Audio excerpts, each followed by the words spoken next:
Welcome to ePathshala, postgraduate program in Masters in Architecture. In today's module, we will be looking at embodied energy. Now, what is embodied energy? That will be the first thing that we will be looking at.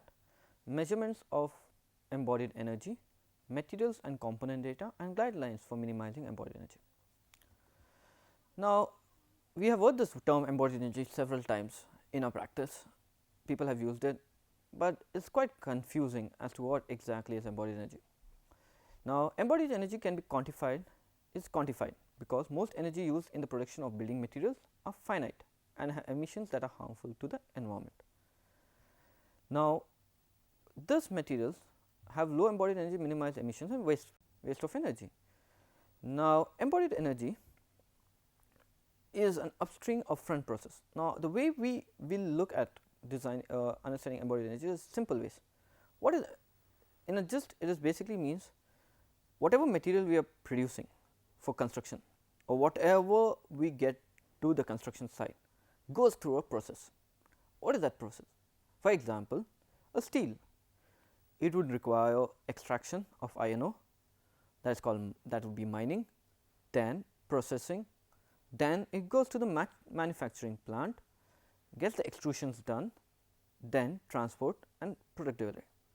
Now, this could be, if I give an example of the today's scenario, how this happens within India. For example, iron ores in Karnataka, that is the Bellary region, are extracted from mining. Their natural resources is shipped back to China. The manufacturing of the steel is carried out, and the same steel is transported back to India, and from there it goes to the wholesalers, the wholesaler buy to the retailers to the end construction site. That is a huge process. Now, imagine how much of energy has gone through this process. So, this to calculate that, this is what embodied energy is all about. It is the entire stream from upstream to the front end of the component. It's basically an entire life cycle analysis of the building till it reaches the building site. Embodied energy does not include, there are a lot of confusions within this, that embodied energy includes operational and disposable of building. It is wrong. It does not include operational or disposal of building energy. This would also be considered as a life cycle. This could be used in a life cycle analysis of the entire building material life, but it is not the embodied energy of the material. Embodied energy is just the upstream process till it reaches the site. That is the amount of energy from what we have spoken earlier is taken into the material, is extracted, and all the things is put together called embodied energy. But when it comes to operation and disposal of a building, that can be calculated separately and put into a one single holistic picture called life cycle approach, or life cycle analysis of that material. Now, lifetime. Now, the reason why we want to discuss about why what would be the most efficient way. The longer the building lasts, the more efficient the building material is. Reason is, there is a huge amount of energy that goes into the building in the upfront. This you will see it in a few slides later, that how that variation happens, but there is upfront energy that goes into the material. But as it lasts longer, since as we mentioned earlier that operational and disposal is not part of embodied energy, it becomes more efficient. Okay. Building envelope elements are 1/3 of the construction cost and should at least last for 60 years to at least mitigate that energy which has gone into the building materials. The mechanical services motors are also 1/3 of the cost, but only last for 25 years. So, the amount of energy that goes in building the mechanical systems like your chillers, motors, pumps, pipes, and all those things, there is a huge amount of energy that is required for it, for like PVC pipes, iron pipes and everything. Now, this will last, these materials will last only for 25 years. So, which means that the amount of energy which you have put into it is not being able to mitigate or pay back the building that amount of energy. But when some materials like brick, stone, which use the least amount of embodied energy, are able to pay back the building, basically which means that it is able to pay back the environment. So, it is not as a much bigger impact. So, it is very important to understand the life. For simplicity, More complex forms, the more the material and labor required. So, embodied energy also depends on the way you design. We sometimes ignore this aspect in our design processes. It is very important that we take into this account. The more the complex the building is, the more the material is required, there is wastages and the labor also is required. So, which means that it will increase the embodied energy. For a simple example which I have given over here, A, B and C. A is just a rectangular box, perimeter 90 meter, 4 corners. When you look at the B, which is more on a horizontal, which is more stretched out rectangular, which has a perimeter of 500 square, it is the same square meter. All the three are of the same area, but the perimeter of the B increases almost by 30 meter, which means there is more material required. When you have a kind of a Z kind of a thing, then the perimeter also is the same as the linear one, but it has 8 corners, which means there will be more labor.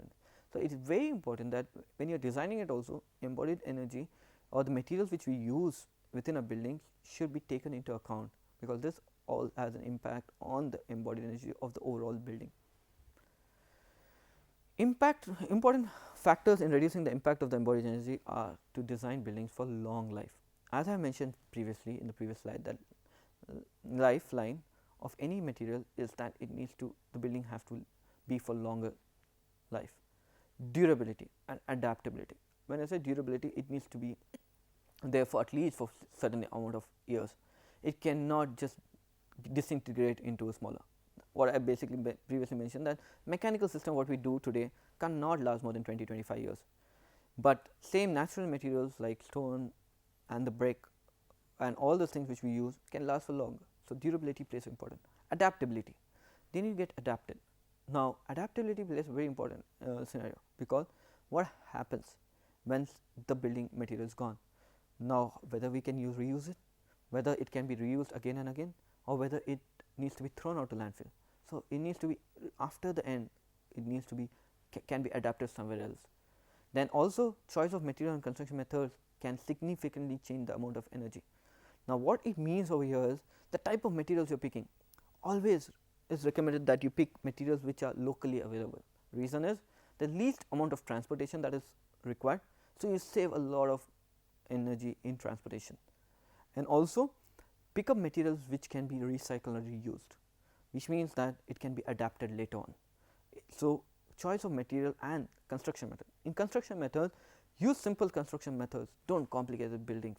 Once you start complicating the buildings, the construction method becomes complicated, and that leads to significant. For example, we have simple shuttering layouts or shuttering or centering layouts where you have a specified size.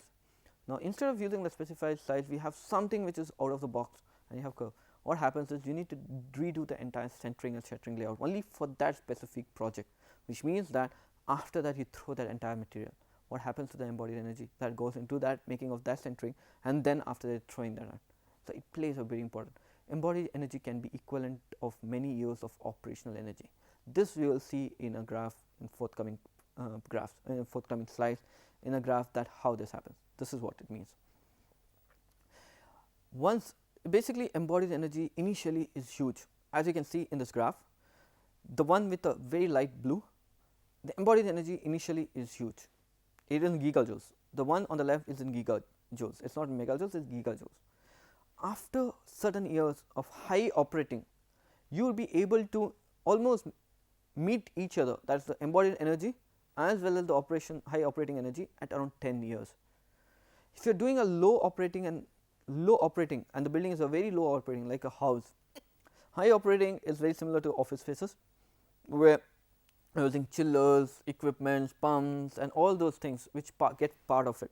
There you can operational energy would be higher. So, by 10 years you will be able to meet each other, but during the low operating like the houses, it takes almost 20 years to reach the embodied energy that is used in the building.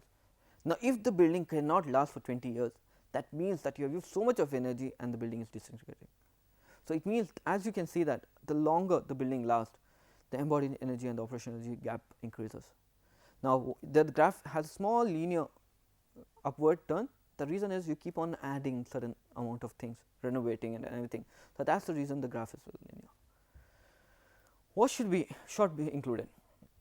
Now the question is, initially I have discussed and told you why this is important, what is embodied energy, lifeline, how do we design it, because at the end of the day we are architects and designers, we need to understand how we design. But it is also important that there is a different methods of calculating or understanding embodied energy. When you go online, you will be bombarded with different values of embodied energy. To understand that, you need to understand what is included when you are calculating embodied energy. Energy used to transport the materials and workers to the building site is included. Materials required for footing, structure, walls, basically entire building, what is there is included. The material for construction of the building shell, all materials used to complete such bathroom fitting, driveways and footpath also included. So basically the most important thing that most of us forget is the transportation of the material. Now transportation of the material is could be a huge factor. Now that is where it comes down, that you need to have locally available materials so that you reduce the transportation embodied energy, and also is the upstream energy input. Now such as factories, now steel is made in factories, the factory has lighting, the energy is making, maintaining the machines to make the materials, so all this gets included as the energy. It is not just the energy that is required to make the material, is also the running cost of the factory, the materials which are part of it, that also is part of the embodied energy. Embodied energy for urban infrastructure is huge. Roads, drains, water, energy supply, all this also is part of the embodied energy. Till now we have seen what embodied energy is, what is included, how it has an impact in terms of the building, if depending on the lifeline. Now there are two terms generally used while measuring embodied energy. One is gross energy requirement, measuring the true and the total embodied energy of the material, which is the most ideal method to use it. The second one is a process energy requirement, is a measure of energy directly related only to the manufacturing of the material. It is a very simple quantified amount or figure. Now normally or generally the figures what we find online or in the books are PER. GR, which is gross energy requirement, are very difficult to get it done. Now reason is very important that GR will include everything from the factory to the manufacturing to the transportation to processing to coming back and everything. It is cumbersome to get that values, because not every factory has the same process. They have different processes, they have different methods, there are different places where the extraction happens. So it becomes a very difficult to get a generic idea. For example, what is the what is the embodied energy of a steel? Now this could vary if the steel is manufactured, extracted, everything within a single state like Tamil Nadu, Karnataka or Maharashtra, and it has been used over there. But if the same steel is being transported to China or drawn back, then the value would drastically change based on the embodied energy, because there is huge amount of embodied energy that is required for transportation. That is the reason most of the calculations, for simplicity purpose, we use PER accounts. Now here are few of the tables that I will be illustrating to just to make you understand the different materials, because here we are not going into detail. This exercise or module is not teaching you to do the entire thing and become a masters in embodied energy. This module is basically to give an understanding of the different materials and what are the impacts of embodied energy within our system. Since it is a sustainable design course, it needs to be addressed to that.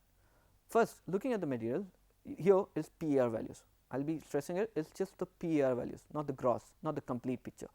Aluminium uses quite a lot, it is the topmost compared to the glass.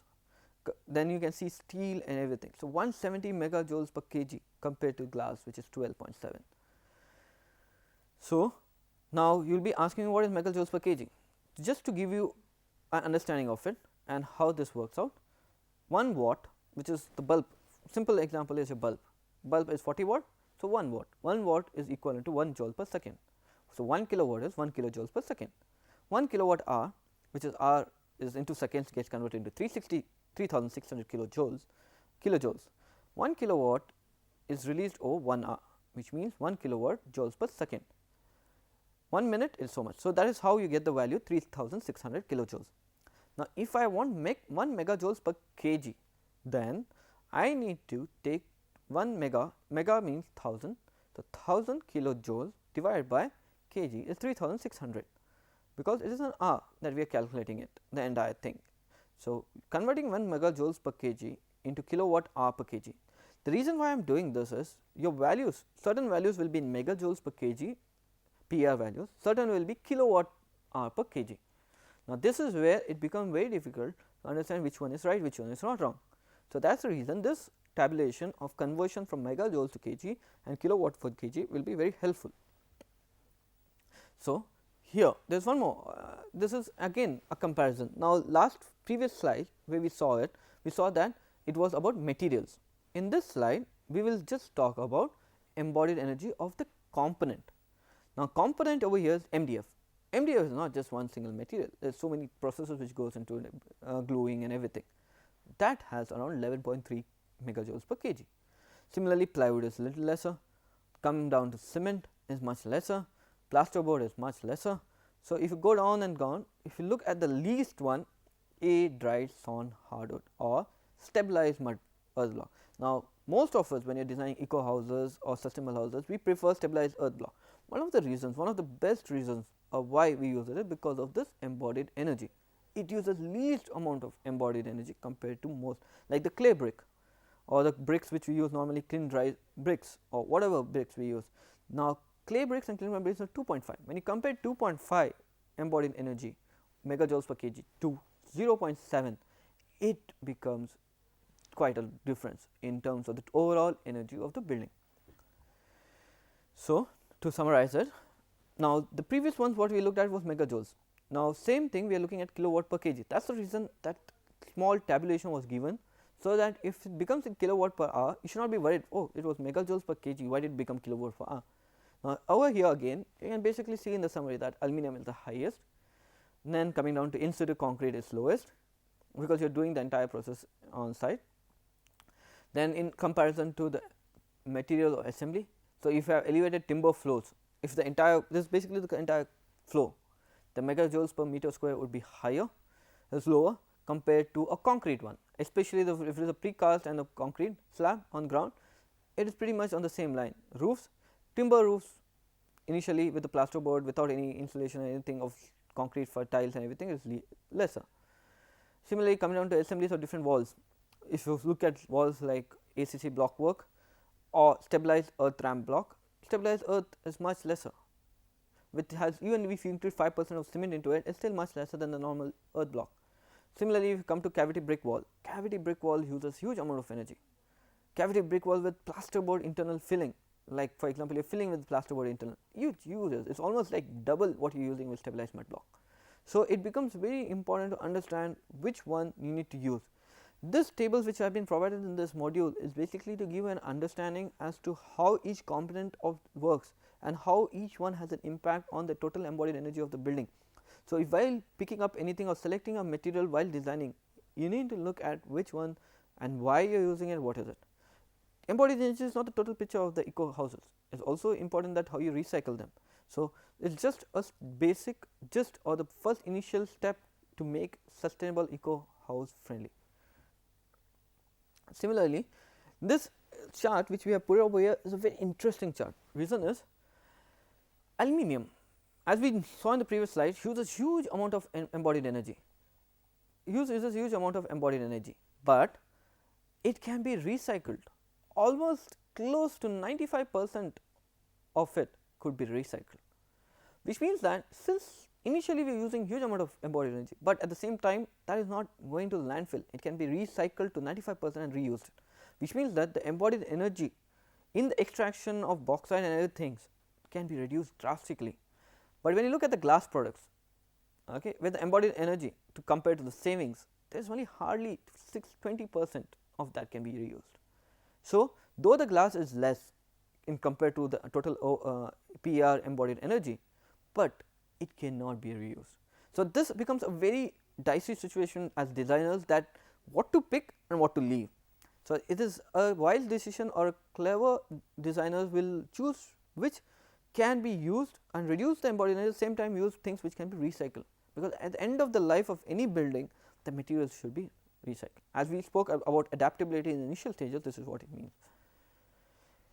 This slide, which we always speak about, now the trend is to have solar panels on the rooftop.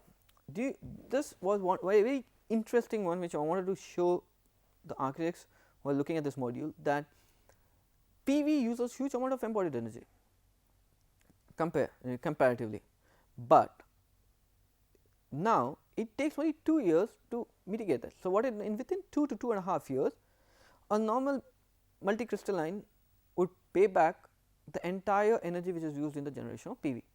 There was a myth, or not a myth, it would be the thing that the PV industry was very new, it was in the infant stage. So, this initially would take around 7 or 8 years to pay back the energy that was required for PV generation, for PV panels, but due to the advancement of silicon chips and other things, that payback has reduced drastically to just now 2.5 years, which is significant, because if you are using PV panels, now somebody asks you, oh, so much of energy goes into it, when do you get? This is a very simple answer, that within 2.5 years you get back that. Now, this is basically the guidelines for reducing embodied energy. Now, any designer, anybody who is designing buildings, we have just based on, after going through what is embodied energy, what are the different values, how do you go about it, it is important that we basically understand this, and to complete the entire module, we have put the entire thing in one single thing called guidelines for reducing embodied energy. First one is always design for long life and adaptability, using durable low maintenance materials. Aim to use materials that can easily be separated, which means that if you want to replace something, you can easily separate rather than breaking the entire thing. Avoid building a bigger house than you need. This will save a lot of materials. We have a craze to have the villas, the best villas and so, but do we actually require it? Ask that question before we design it. Always modify and refurbish instead of demolishing or adding a new building. First preference is always modify and refurbish. If it does not, then demolishing would be the last option that you need to look at. Arrange for materials for demolishing of existing material and construction waste to be reused and recycled. As I said, it is important that the materials needs to be recycled and reused somewhere. So, arrange it, do not allow it to be sent to landfill. Use locally sourced material. This is the first and foremost. Whenever you are looking at materials to be designing for new buildings, look at the locally sourced. The reason is it reduces transport, but also it helps the local industry to develop, which means that you are giving employment to the industry. Select low embodied materials, which may include materials with high recycle content. Nowadays, lot of green building councils have started putting this thing, like for cement they use fly ash as a part of recycle component into it. Steel, they ask certain amount of reinforcement steel has to be there should be certain amount of recycled content that you need to prove it. So, similarly there are a lot of other materials which are coming into market. So, like aluminium, they prefer the recycled aluminium to it. So, it is better to select those materials. Avoid wasteful material use. What it means over here is design buildings in such a way that if the plywood is 8x4 what you get in the market, design the interiors in such a way that you use that 8x4 rather than wasting the material, because at the end of the day that waste is added on to your embodied energy that has been thrown out. Specify standard sizes, that is what I mentioned before, that you specify proper standard size. Do not use energy intensive materials as fillers and everything. Arrange for offcuts to be recycled. Avoid redundant structures, etc. So, some very energy intensive finishes often have high wastage levels. Select materials that can be reused and recycled, which I have already mentioned it, easily at the end of life using existing recycling. So, we cannot go and what you call manufacture, we cannot go and invent a new recycling system. We need to be smart enough that whatever we have, we use the same system for recycling and reusing it. Give preference to material manufacturers using renewable energy sources. Whenever you pick up any material, please ask them how is this procured. If it is procured from a green source like solar energy, wind, then the factory is using solar, wind, then use them, because they are created using renewable, which also add-ons to your embodied energy, which reduces the embodied energy in the manufacturing process. Use efficient building envelope, as I have explained in the one of the previous slides, that how a design A, B and C could make a difference in it. So, basically this is what the entire embodied energy is all about. Okay. So, this assignment, what we need to do about it is simple. We have kept it very simple. So, as we have seen it, that is basically given a gist So, what you need to do is one line, find the embodied energy of the fiber, cement, plywood, plaster or corrugated and softwood in a boring, and please list the problems you could encounter if you wanted to use newly demolished brickwork for a building nearby it. This is very challenging. So, we would like to see what the answers would be for this, because it is quite a challenge that how will you use a newly demolished brickwork from a building. Compare the energy inputs between the installation of in-cast concrete walling and the precast concrete panels. So, this is pretty much the assignment that we would like you to do. Hope this module was useful to understanding what embodied energy and basically giving a intro to what embodied energy is. With this, there will be a subsequent model which will give you understanding of how to calculate it in the next module. Thank you.